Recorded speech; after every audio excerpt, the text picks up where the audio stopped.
وحشت عشق ناول بہت ہی رومانٹک اور ایموشنل ہونے جا رہا ہے۔ ناظرین اپنے کومنٹس اور لائک کا اظہار ضرور کیجیے تاکہ ہماری حوصلہ افزائی ہو سکے۔ ناظرین تو چلتے چلتے ہمارے چینل کو سبسکرائب کر لیجیے تاکہ ہر ویڈیو آپ کے ساتھ شیئر ہو سکے۔ جی تو چلتے ہیں آج کے لاسٹ پارٹ کی طرف۔ ریسٹورنٹ میں کھانے سے انصاف کر رہا ہوں تیمور نے بے چارگی سے بتایا، تمہیں شزرا سے نکاح کرنا ہے تو جلدی بتاؤ، میں گھنٹے بھر سے اپنے باپ کی گالیاں سن رہا ہوں۔ تیمور نے پانی کا گھونٹ بھرتے ہوئے دہائی دی، تم یہ سب کیوں کر رہے ہو؟ آذر نے مشکوک لہجے میں پوچھا۔ کیونکہ میں جانتا ہوں کہ تم اور شزرا ایک دوسرے کو پسند کرتے ہو، تیمور نے اصل وجہ بتائی، اور ویسے بھی میری گرل فرینڈ مجھے آنے نہیں دے رہی۔ تیمور نے اپنی ہنسی دباتے ہوئے کہا، تم نہ آؤ یہی بہتر ہے۔ آذر نے غصے سے فون کاٹ دیا اور ڈرائنگ روم کے پڑے تو وہاں پہنچے تو دادو اور تائی امی رو رہی تھیں۔ دلاور صاحب سر پکڑے بیٹھے ہوئے تھے۔ ایک سیکنڈ پہلے تیمور حقان ملک سے فون پہ بات ہوئی اور یہ تیمور نے نکاح کرنے سے صاف انکار کر دیا۔ کیا غلطی ہے میری بیٹی کی؟ کیوں ہمیشہ اسے سزا ملتی ہے؟ دلاور صاحب کی آنکھوں میں آنسو تھے۔ آذر کو دیکھ کے وہ اپنی جگہ سے غصے سے اٹھے اور اس کا گریبان پکڑ لیا۔ تم نے ہاں کروائی تھی نا اس رشتے کے لیے؟ انہوں نے آذر کو بازوں سے پکڑ کر جھنجھوڑا۔ ان کا بس نہیں چل رہا تھا کہ آذر کو شوٹ کر دیں۔ انہیں اس وقت تیمور سے زیادہ آذر پہ غصہ تھا۔ کوئی انہیں کچھ بولنے کا موقع ہی نہیں دے رہا تھا۔ کیا کیا دھرا ہے یہ سب؟ امین صاحب یہ آذر پہ برس رہے تھے اور آذر سر جھکائے کھڑے تھے۔ کیوں میری بچی ایسے ہی سب کے سامنے رسوا ہو رہی ہے؟ دلاور صاحب امین صاحب کے گلے لگ گئے۔ امین صاحب انہیں گلے لگاتے ہوئے تسلیاں دے رہے تھے، شزرا کا نکاح آج ہی ہوگا۔ امین صاحب نے دلاور صاحب کو الگ کرتے ہوئے کہا اور آذر کی طرف بڑھے، تیار ہو کے آؤ، ابھی نکاح ہے تمہارا شزرا سے۔ امین صاحب نے دلاور کے کندھے پہ ہاتھ رکھے سنجیدگی اور حتمی لہجے میں کہا۔ آذر نے اس بات میں گردن ہلا دی۔ سب کے منہ حیرت سے کھلے رہ گئے۔ کسی کو بھی آذر کے اس قدر تابع داری کی توقع نہیں تھی۔ سب سکتے کسی کیفیت میں بیٹھ گئے۔ جاؤ تیار ہو کے آؤ۔ انہوں نے آذر کے کندھے پہ تھپکی دی۔ کیا اس لمحے اس کا سر فخر سے بلند ہوا تھا اور وہ اس بات پہ اپنے بھائی کے سامنے شرمندہ ہونے سے بچ گئے تھے؟ آذر خاموشی سے کمرے سے نکل گئے۔ میں آذر کے کپڑے نکال دوں؟ تائی امی اپنے آنسو صاف کرتے ہوئے اٹھی اور آذر نے کمرے کی طرف چلی گئی۔ باہر کہیں آذر میری بچی کو دیکھو۔ دلاور صاحب بولتے بولتے خاموش ہو گئے۔ کچھ نہیں ہوگا، اپنے بھائی پہ یقین رکھو، امین صاحب نے اسے تسلی دیتے ہوئے کہا۔ وہ کچھ اور ہی سوچ رہے تھے۔ مسز حقان دادو کی طرف بڑھی اور ہم بہت شرمندہ ہیں، ہو سکے تو ہمیں معاف کر دیں۔ مسز حقان نے دادو کے سامنے ہاتھ جوڑ لیے۔ ارے نہیں، یہ کیا کہہ رہی ہو بیٹا؟ جو ہوا وہ بہتری کے لیے ہی ہوا، دادو نے مسکراتے ہوئے کہا اور ان کے ہاتھ پکڑے۔ ہم چلتے ہیں۔ مسز حقان جانے کے لیے اٹھیں۔ ایسے کیسے جا رہے ہیں آپ لوگ؟ کیا ہماری خوشیوں میں شریک نہیں ہوں گے؟ دادو نے انہیں واپس بٹھاتے ہوئے کہا۔ جو ہوا اسے بھول جائیں، اگر آپ ہماری خوشی میں شریک ہوں گے تو ہمیں بہت اچھا لگے گا۔ تو آپ لوگوں کا کوئی قصور نہیں ہے، شاید قسمت میں یہی لکھا تھا۔ امین صاحب نے آسودگی سے مسکراہٹ کے ساتھ کہا۔ سویرا کیا ہوا ہے؟ سب لوگ کہاں چلے گئے؟ شزرا نے اپنے روم میں سویرا کو آتے دیکھ کر پوچھا، جو اپنے 2 سالہ بیٹے کو لے کر پریشانی سے ادھر ادھر ٹہل رہی تھی۔ پتہ نہیں آپی، وہ ابھی تک ڈرائنگ روم میں ہونے والی باتوں سے بے خبر تھی۔ کچھ دیر بعد گھر کے سب لوگ شزرا کے روم میں مولوی صاحب کو لے کر داخل ہوئے۔ شزرا کے دل کی عجیب ہی حالت میں دھڑک رہا تھا۔ وہ تیمور سے نکاح نہیں کرنا چاہتی تھی، مگر اب بہت دیر ہو چکی تھی۔ اس نے اس دشمن جانا کی تلاش میں نگاہیں دوڑائیں، مگر آذر کہیں نہیں تھے۔ اس کے اندر چبھن سے چھن سے کچھ ٹوٹا۔ پہلو میں جو سنگ تھا اس نے اسے سنگ ہی رہنے دیا، اور اگر پھر دھڑکنے لگا تو قیامت لائے گا۔ اس نے اپنا سر جھکا لیا۔ مولوی صاحب کاغذات نکاح کے تھامے اس کے برابر بیٹھ چکے تھے۔ مولوی صاحب نکاح شروع کریں۔ تایا ابو نے مولوی صاحب کو مخاطب کر کے کہا۔ شزرا کی پلکوں سے ایک موتی ٹوٹ کے گرا۔ اس وقت کی اذیت صرف وہی محسوس کر سکتی تھی۔ جسم پہ لرزاہٹ طاری ہو گئی تھی۔ پھر مولوی صاحب کی آواز کی سماعتوں سے ٹکرائی تھی۔ کیا آپ کو آذر امین ولد امین ظفر بعوض 5 لاکھ حق مہر سکہ راج الوقت یہ نکاح قبول ہے؟ اس نے بے ساختہ گردن گھما کے مولوی صاحب کی طرف دیکھا اور اسے لگا کہ اس کے کانوں نے کچھ غلط سنا ہے۔ آنکھوں میں بے یقینی کا ٹھاٹھے مارتے سمندر تھا۔ بولو بیٹا، میں دلاور صاحب نے اس کے سر پر ہاتھ رکھ کے اسے ایجاب و قبول کرنے کو کہا، مگر وہ تو جیسے پتھر کی مورد ہو چکی تھی۔ اگر یہ مذاق تھا تو یہ مذاق اس کی جان لے رہا تھا۔ شزرا بولو بیٹا۔ ایک بات پھر دلاور صاحب نے اسے مخاطب کر کے کہا۔ قبول ہے۔ دل پسلیاں توڑ کے باہر آنے کو بےتاب تھا۔ اسے اپنی ہی آواز انجانی محسوس ہوئی۔ کیا دعائیں ایسے بھی قبول ہوتی ہیں؟ مولوی صاحب نے دوسری بار پوچھا، کیا آپ کو قبول ہے؟ قبول ہے۔ آنسو ٹوٹ کے اس کے ہاتھوں پہ گر رہے تھے، اور آذر کو پانے کے لیے جن راستوں پہ وہ ہو کے آئی تھی وہ نہیں جانتی تھی، مگر وہ یہ نہیں جانتی تھی کہ اتنے بھیانک راستوں کی منزل اتنی خوبصورت ہوگی۔ مولوی صاحب نے تیسری بار پوچھا، کیا آپ کو قبول ہے؟ قبول ہے۔ وہ شدت سے رو پڑی، اور اس کا وجود کانپ رہا تھا، اور دل بارگاہ الہی میں سجدہ ریز تھا۔ نکاح کے کاغذات پہ سائن کرتے ہوئے اس کے ہاتھوں کی لرزش اور وہاں موجود ہر شخص دیکھ سکتا تھا۔ نکاح ہو چکا تھا اور وہ آذر کے نام ہو چکی تھی۔ نکاح کے بعد جانے کتنی دیر تک دلاور صاحب اسے سینے میں لگائے بیٹھے رہے۔ وہ اس انہونی کے بعد بالکل چپ تھی، جیسے گونگی ہو گئی ہو۔ دادو، تائی امی، تایا ابو سب اسے ڈھیروں پیار کر رہے تھے، اور وہ محو حیرت تھی۔ کچھ دیر کے بعد سویرا اور منہال اسے لے کر باہر آ گئیں۔ وہ سج سج قدم اٹھاتی ہوئی سٹیج کی طرف بڑھی، جہاں آذر کھڑے اس کا انتظار کر رہے تھے۔ سٹیج کے قریب جا کر آذر نے اپنا ہاتھ آگے کیا۔ اس نے ان کے ہاتھ میں اپنا ہاتھ تھما دیا۔ پلکیں جھکی تھی، ہاتھوں میں لرزش آذر واضح محسوس کر سکتے تھے۔ اب وہ دونوں سٹیج پر بیٹھ چکے تھے۔ رسمیں شروع ہو چکی تھیں۔ رسموں کے بعد فوٹو سیشن تھا، مگر شزرا کی نیچی نگاہیں نہ اٹھ سکیں۔ وہ بہت خاموش تھی۔ وہ قسمت کے اس موڑ پہ کنگ تھی۔ آذر تو اس سے نفرت کرتے تھے، اور اب یہ سب ہزاروں سوچیں اس کے سامنے تھیں۔ امین صاحب نے دلاور صاحب سے اسی وقت رخصتی کی بات کی، اور اس کی بات پہ دلاور صاحب نے سرہم تسلیم کر دیا۔ اس طرح اچانک رخصتی کا سن کے شزرا کے ہاتھ پاؤں پھول گئے تھے۔ یہ نکاح کا دھچکا کیا کم تھا، اور اس طرح اچانک رخصتی۔ قدرت نے شاید دونوں کا بندھن ایسے ہی لکھا تھا، جو اپنے وقت پہ پورا ہوا۔ رخصتی کے بعد شزرا کو عازب کے روم میں پہنچا دیا گیا۔ اس نے حیرت سے اس سجے ہوئے کمرے کو دیکھا، اور کرب سے اس کی آنکھوں میں نمایاں تھا۔ وہ جانتی تھی کہ آذر آئیں اور اسے کمرے سے دھکے دے کے نکال دیں گے۔ آنے والے وقت کا سوچ کر اس نے آنکھیں بار بار بھر رہی تھی، مگر اس وقت کو خود پہ دھارے پہ چھوڑ دیا تھا۔ سویرا نے انہیں بتایا کہ تیمور نکاح کے وقت نہیں پہنچے، انکار کر دیا تھا، تو تایا ابو نے آذر سے نکاح کرنے کو کہا، اور کچھ دیر کے بعد اس نے کمرے کا دروازہ کھولا، اور پھر خاموشی سے دل اچھل کر حلق میں آ گیا۔ قدموں کی چاپ قریب سے قریب تر ہوتی جا رہی تھی۔ آذر اس کے سامنے بیٹھے تھے، مگر شزرا پلکیں اٹھا کر دیکھنے کی ہمت نہیں تھی۔ آذر نے ہاتھ بڑھا کر آہستگی سے اس کے ہاتھ کو پکڑا۔ اس نے ڈر مارے گھبرا کے نہیں دیکھا، کمرے سے ہی بلکہ اپنی زندگی سے بھی باہر نکال دیا تھا۔ مقابل کے ہونٹوں پر مسکراہٹ تھی۔ شزرا کی آنکھوں سے آنسو قطار در قطار بہنے لگے۔ آذر نے ہاتھ بڑھا کے نرمی سے اس کے گالوں پہ بہتے ہوئے آنسو صاف کیے۔ وہ ڈر کے پیچھے ہٹی۔ آذر کے لبوں پہ پھیکی سی مسکان آئی۔ معاف کر سکتی ہو مجھے؟ وہ اس کا ہاتھ تھامتے ہوئے سر جھکا کے اس کی مہندی کے رنگے ہاتھوں میں الجھ کر بول رہے تھے۔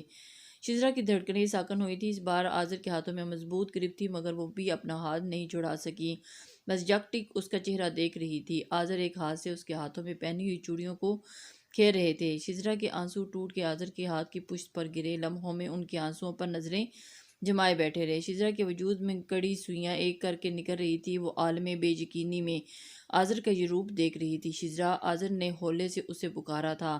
شزرا نے آذر کی طرف دیکھا، اور آنکھوں میں محبت کا ایک سمندر تھا۔ آج کتنے سالوں بعد اس نے شزرا کی آنکھوں میں اپنے لیے محبت دیکھی، اور اس ماہ و سال کا حساب بھی یاد نہیں۔ آپ تو مجھ سے نفرت، شزرا جملہ مکمل نہیں کر سکی۔ آنسوؤں نے اسے اجازت ہی نہیں دی۔ میں نے تم سے کبھی بھی نفرت نہیں کی، ہمیشہ تم سے محبت کی، بس میری محبت کی شکل بدل گئی۔ آذر اس کے سامنے سر جھکائے بول رہے تھے۔ ہاں، میں چلا چلا کے بولتا رہا کہ میں نفرت تم سے کرتا ہوں، خود کو یقین دلاتا رہا، مگر یہ دل جانتا تھا کہ میں نے تم سے ہمیشہ محبت کی، خود پہ بھی زبردستی کا ہول چڑھایا، شاید کبھی تم مجھے نفرت ہو جائے، مگر یہ ناممکن تھا، یہ میں بھی جانتا تھا۔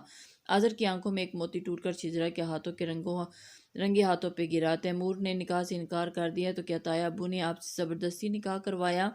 شزرا دل و دماغ سے اب تک قبول کر نہیں پا رہی تھی۔ تیمور جانتا تھا کہ ہم دونوں ایک دوسرے سے پیار کرتے ہیں۔ آذر نے مسکرا کے بتایا۔ اس وقت بھی تیمور کا فون آیا تھا کہ میں نکاح کے لیے راضی ہوں یا وہ آ جائے۔ آذر بول کے خاموش ہو گئے۔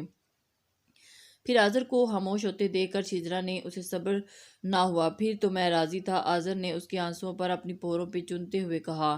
آپ راضی تھے؟ شجرا نے بے یقینی سے پوچھا۔ ہاں۔ اب آذر سنجیدہ ہوئے تھے۔ کیوں؟ شجرا نے انہیں سنجیدہ دیکھ کے سوال کیا۔ میں جانتا ہوں تم نے منال کی وجہ سے مجھ سے شادی سے انکار کیا تھا۔ آذر نے اصل وجہ بتائی۔ شجرا ششدر رہ گئی۔ وہ سوچ بھی نہیں سکتی تھی کہ آذر کو حقیقت کا علم ہوگا۔ آپ کو کیسے پتہ یہ سب؟ شجرا نے دھڑکتے دل کے ساتھ سوال کیا۔ شجرا، کیا ہم اپنی نئی زندگی کی شروعات میں سب پرانی باتوں کو بھلا کے آگے بڑھ سکتے ہیں؟ آذر نے اس کا سوال نظر انداز کر کے اس کی آنکھوں میں جھانکتے ہوئے پوچھا۔ جو ہونا تھا وہ ہو چکا، میں ماضی بن گیا۔ اب ہم سب اپنے بارے میں سوچیں گے، جہاں صرف میں اور تم، باقی کوئی نہیں۔ آذر جذبات سے چور لہجے میں بول رہے تھے اور شجرا ماضی کی تلخیوں سے نکل رہی تھی۔ تمہیں میری نفرت سہنی پڑی، اس گھر سے دور ہونا پڑا، اپنا سب کچھ چھوڑنا پڑا میری وجہ سے۔ بس ایک بار مجھے معاف کر دو۔ آذر نے اس کے دونوں ہاتھوں کو پکڑ کر التجائیہ لہجے میں کہا۔ وہ خوشی کے اس مقام تھی کہ جہاں گرد و پیش کا ہوش نہیں تھا۔ اب آذر سے منہ موڑنا، ان کو ٹھکرانا کفران نعمت تھا اور وہ نعمت کو قدر کرنا جانتی تھی۔ بتاؤ نا، معاف کر دیا؟ آذر نے منت بھرے لہجے میں پوچھا۔ یہ اس کے لیے بالکل مختلف تھے جنہوں اس سالوں میں جاننا شروع کیا تھا۔ یہ تو وہی آذر تھے جو ہر دم اس کی محبت کا دم بھرتے تھے۔ ہاں، یہ وہی تھے جن کے شجرا نے ٹوٹ کے محبت کی تھی۔ آج کی رات غموں اندھیروں سے چھٹنے کے نام، آج کی رات کہکشاؤں کے نام، آج کی رات زندگی میں رنگ بھرنے کے نام تھی۔ آج کی رات آذر اور شجرا کے نام تھی۔ میں اپنے کیے گئے ہر ظلم کا کفارہ بھروں گا تمہاری آنکھوں میں تو آنسو تو دور کی بات، تمہارے چہرے پہ اداسی بھی نہیں آنے دوں گا، میرا وعدہ ہے تم سے۔ آذر اسے اپنے جذبوں کا یقین دلا رہے تھے اور شجرا دل و جان سے ان پہ یقین دلانا چاہتی تھی۔ بولو، معاف کرو گی مجھے؟ آذر نے اس کا چہرہ ہاتھوں میں پیالوں میں بھرتے ہوئے پوچھا۔ شجرا کی دھڑکنیں ساکن تھی، یادوں کی ذرا سی تاش پہ خواب ٹوٹ جائے گا۔ آذر کے لبوں پہ اس لمحے دلکش مسکراہٹ تھی۔ آذر نے دھیمے سے اس کی جھمکے کو چھوا تھا۔ سترنگی روشنی میں شجرا کے چہرے کا احاطہ کیا۔ کتنا ترسی تھی وہ ان لمحوں کے لیے، اس محبت کے لیے۔ آج وہی محبت اس کے سامنے بائیں پھیلائے کھڑی تھی، کیسے دور رہ سکتی ہے؟ وہ دل و جان سے اس پہ یقین لانا چاہتی تھی، مگر یقین کوئی ڈور اس کے ہاتھ نہیں آ رہی تھی۔ ایک آنسو پلکوں کی دہلیز پار کر کے اس کی آنکھوں میں آ ٹھہرے۔ آذر نے اسے آنکھوں میں سرزنش کی تھی۔ آذر، شجرا نے ان کا نام لیا تھا۔ وہ دل و جان سے اس کی طرف متوجہ تھے۔ میں نے آپ کے ساتھ بہت غلط کیا ہے نا؟ اس نے گیلے لہجے میں پوچھا۔ شجرا، جو ہونا تھا ہو گیا۔ ہم آج وعدہ کرتے ہیں کہ اپنے تلخ ماضی کی کوئی بات نہیں دہرائیں گے، کبھی اس بارے میں بات نہیں کریں گے۔ اب ہمارے سامنے صرف ہمارا حال ہوگا اور مستقبل۔ ماضی کی تلخی کا شائبہ تک ہماری زندگی پہ نہیں آ پڑے گا۔ آذر نے اپنے سینے سے لگاتے ہوئے وہ اسے اس بات میں سر ہلاتے ہوئے بے اختیار مسکرا دی، میری منہ دکھائی۔ شجرا نے سر اٹھا کے آذر کی آنکھوں میں مسکرا کر دیکھا۔ ہے نا میرے پاس؟ آذر نے جواب دیا اور اٹھ کے الماری کی طرف بڑھے اور اندرونی خانے میں ایک مخمل کا کیس نکال کے لائے اور اس کے برابر میں بیٹھ کے اس کا ہاتھ تھام لیا۔ آذر نے مخمل کی کیس میں انگوٹھی نکال کر شجرا کے ہاتھوں میں انگلی میں ڈالی تو شجرا حیرت سے انہیں دیکھ کے رہ گئی۔ یہ وہی انگوٹھی تھی جو آذر نے پہلی بار محبت کا اظہار کرتے ہوئے اسے دی تھی، اور شجرا محبت سے مکرتے ہوئے یہ انگوٹھی ان کی گاڑی میں چھوڑ آئی تھی۔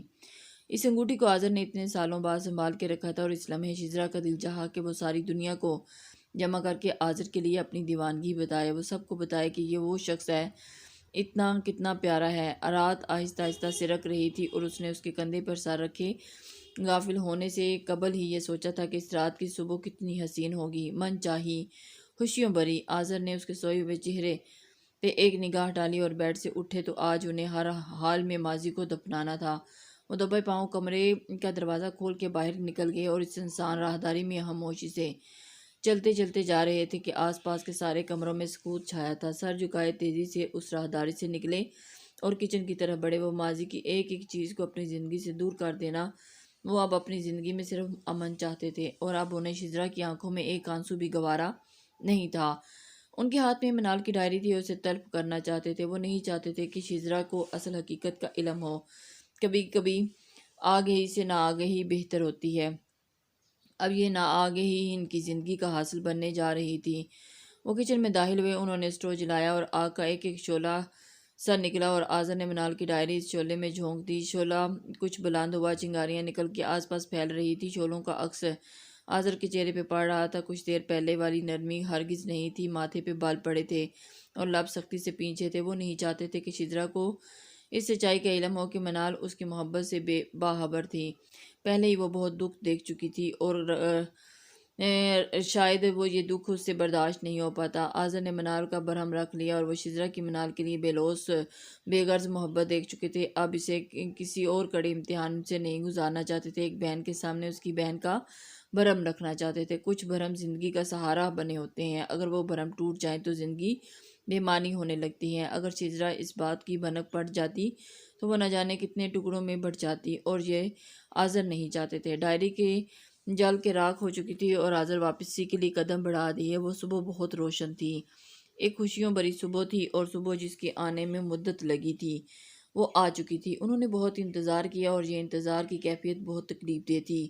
جانے کتنی صبح دونوں نے بے رنگ گزاری تھی، اور وہ صبح بہت ہی روشن اور چمکیلی تھی۔ ایسی حسین صبح اس سے پہلے ان کی زندگی میں کبھی نہیں آئی تھی۔ آذر کی آنکھ کھلی تو کمرے میں ہلکی ہلکی روشنی پھیلی تھی جو سورج نکلنے کا پتہ دے رہی تھی۔ آذر نے شجرا کے سوئے وجود پہ ایک نظر ڈالی۔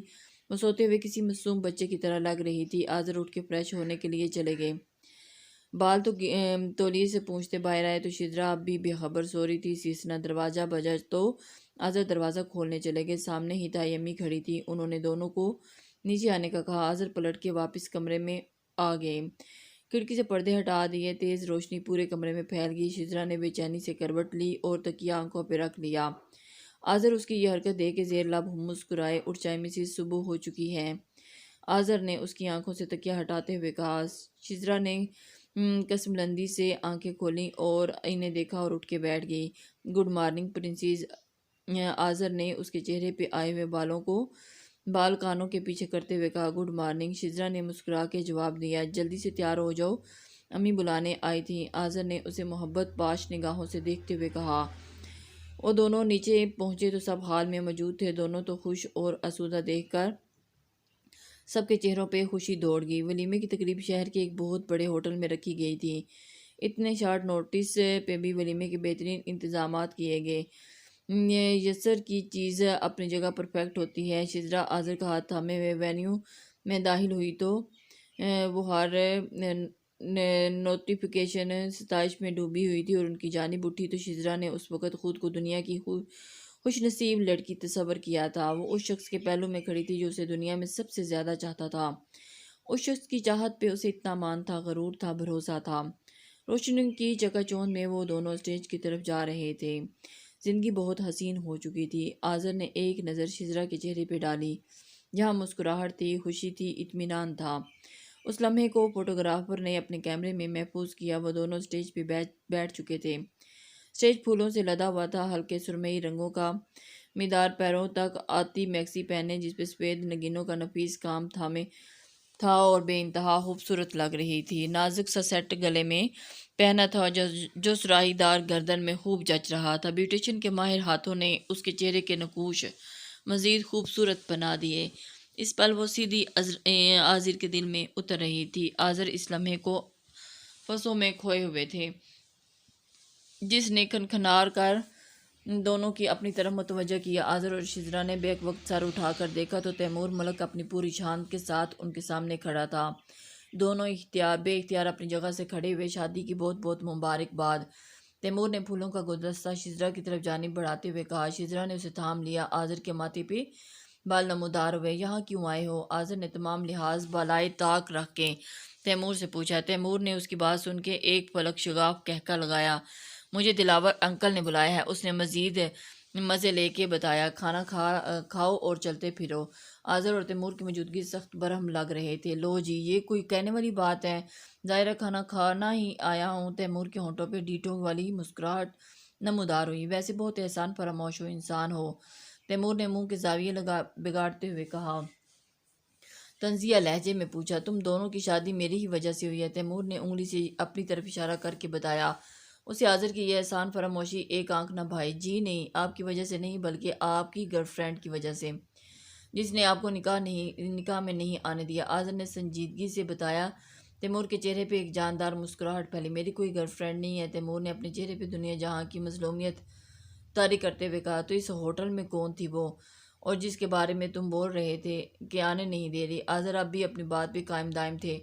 انہیں اب بھی تیمور ایک آنکھ نہیں بھا رہا تھا۔ اس دن میں ہوٹل میں میری سیکرٹری تھی، تیمور نے بتانا شروع کیا تھا کہ آذر درمیان میں اس کی بات اچک لی۔ بڑے ہی بے شرم ہو، اپنی سیکرٹری کے ساتھ یہ ترکیبیں کرتے پھرتے ہو، اوپر سے گرل فرینڈ بھی ہے۔ آذر اس کی پوری بات سنے بغیر اسے ملامت کی۔ شزرا، اگر یہ انسان تمہارے شوہر نہیں ہوتا تو ابھی تک ایک قتل کر تو چکا ہوتا۔ تیمور نے دانت پیستے ہوئے شزرا صرف مسکرا کے رہ گئی، کیونکہ تیمور سے باتوں میں کوئی بھی نہیں جیت سکتا تھا۔ او بھائی، پوری بات سن لو پہلے۔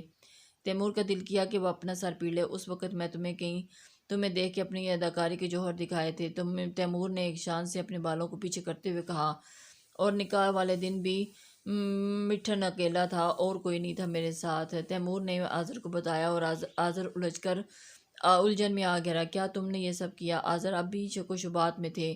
میں تم دونوں کو ساتھ دیکھنا چاہتا تھا، تیمور نے مسکراتے ہوئے بتایا۔ آذر کو زوردار جھٹکا لگا۔ تمہیں کیسے پتا یہ سب؟ آذر نے حیرت سے پوچھا۔ محبت چھپتی نہیں، تیمور نے ایک دلکش سی مسکراہٹ کے ساتھ بتایا۔ جانتے ہو تم دونوں کے لیے میں نے کتنی گالیاں کھائی ہیں؟ بابا نے تو میرا گھر آنا ہی بند کر دیا تھا، اور ایک تم ہو کہ شکریہ ادا کرنے کے بجائے باتیں سنا رہے ہو۔ تیمور نے دل جلے انداز میں کہا۔ آذر پہلی بار اس بات پر سن کے مسکرا رہے تھے۔ اس نے آگے بڑھ کر تیمور کو گلے لگایا۔ میرے دوست کا خیال رکھنا، تیمور نے مسکراتے ہوئے کہا۔ سب لوگ اسٹیج پہ آ چکے تھے، اس لیے نیچے اتر گیا۔ رسمیں شروع ہو چکی تھی، سب دولہا دلہن کو سلامی دے رہے تھے۔ فوٹوگرافر ایک ایک لمحہ اپنے کیمرے میں قید کر رہے تھے۔ وہ بہت خوبصورت لگ رہی ہو۔ سب کے جانے کے بعد آذر نے اسے نگاہوں کے حصار میں قید کرتے ہوئے کہا۔ شزرا کے چہرے پہ ست رنگی مسکان پھیلی تھی۔ آذر کا دل کیا کہ وہ اس لمحے سے اسے سب سے چھپا لے۔ کسی کے ہونے کا احساس کتنا پیارا ہوتا ہے، وہ اس لمحے کو کوئی آذر سے پوچھتا۔ شزرا نے مسکرا کے پلکیں جھکائیں تو آذر کا دل اس کی پلکوں کی ڈوری میں الجھ کے جھکا تھا۔ زندگی بھرپور انداز میں مسکرائی تھی۔ آذر نے روم کی کھڑکی تو ٹھنڈی کی ہوا اس کے چہرے سے ٹکرائی تھی۔ باہر ایک پرسکون خاموشی تھی۔ کبھی اس خاموشی سے آذر کی وحشت ہوتی تھی، اور وہ وحشت عشق سے گزر کے آگے آئے تھے، جہاں ہر طرف آذر اندھیرا ہی تھا۔ عشق کی وحشت تھی، اب عشق کا سکون کوئی ان سے پوچھے۔ آذر کے عقب سے زندگی کی بھرپور آواز گونجی تھی۔ ان 2 مہینوں میں آذر اور شزرا کی زندگی چونکہ بے حد بہت خوبصورت پل گزرے تھے۔ آذر نے پلٹ کے دیکھا، سامنے ہی شزرا ان کے لیے کافی کا مگ لیے کھڑی تھی۔ آذر پہلے سے کافی کا مگ پکڑ کر احتیاط سے کھڑکی میں رکھا، پھر شزرا کا ہاتھ پکڑ کر اسے اپنے قریب کر لیا۔ آذر، شزرا نے انہیں مخاطب کیا۔ جی آذر، اس نے بالوں سے کھیلتے ہوئے محبت سے جواب دیا۔ کیا آپ کو اپنے سامان میں آپ ہی کی کوئی ڈائری ملی ہے؟ شزرا آذر کی طرف دیکھتے ہوئے پوچھا۔ آذر کی دھڑکنیں تھمی تھیں۔ انہوں نے چونک کے شزرا کی طرف دیکھا۔ کیوں پوچھ رہی ہو؟ آذر نے جھوٹ بولنے کے بجائے اس سے سوال کیا۔ وہ آپ ہی ڈائری لکھتی تھی، میں نے سوچا شاید آپ نے دیکھی ہو۔ شزرا نے یاسیت سے جواب دیا۔ تمہیں کیوں چاہیے ڈائری؟ آذر نے محتاط لہجے میں پوچھا۔ کچھ نہیں، بس ایسے ہی۔ اگر وہ ڈائری ہوتی تو مجھے لگتا آپ ہی مجھ سے باتیں کر رہی ہیں۔ وہ مجھے بہت یاد آتی ہیں۔ میں نے ہر جگہ ڈائری ڈھونڈی لیکن مجھے نہیں ملی، شزرا نے افسردہ لہجے میں کہا۔ شزرا، کیا تم ماضی کو بھول نہیں سکتی؟ آذر نے اس کے ہاتھ کو تھامتے ہوئے نرمی سے کہا۔ مجھے آپ ہی کی یاد آتی ہے، شزرا نے آنسو پیتے ہوئے کہا۔ وہ جانتی تھی کہ آذر کی آنکھوں میں آنسو کبھی برداشت نہیں کریں گے۔ اس کے لیے ہر نماز کے بعد دعا کیا کرو۔ آذر نے مسکرا کے حل بتا دیا۔ شزرا نے اس بات میں گردن ہلا دی۔ وعدہ کریں آئندہ ماضی کی کوئی چیز کا ذکر نہیں کرو گی۔ آذر نے اس کے سامنے اپنے مضبوط ہاتھ پھیلا دیے تھے۔ شزرا کچھ دیر اپنے سامنے پھیلا آذر کا ہاتھ دیکھتی رہی۔ وعدہ۔ شزرا اپنے نازک سا ہاتھ آذر کے ہاتھ میں رکھ دیا۔ تمہیں پا کے میری زندگی بے حد حسین ہو گئی ہے، آذر نے اس کی جھیل سی آنکھوں میں جھانکتے ہوئے کہا۔ شزرا نے مسکرا کے اس کے سینے پہ سر رکھ دیا۔ باہر چاند بھی مسکرا کے بدلیوں میں چھپ گیا، اور ایک حسین زندگی کی شروعات ہو چکی تھی۔ ایک محبت کی کہانی مکمل ہوئی تھی، 2 پیار کرنے والے ملے تھے۔ ایک محبت کی کہانی امر ہوئی تھی۔ محبت تو دلوں پہ الہام کی صورت اترتی ہے۔ اب ہر طرف خوشیاں تھیں، محبت کی جیت ہو چکی تھی، اور میرا قلم محبت کو ان کی منزل پہ پہنچانے کے لیے اب تھم چکا تھا۔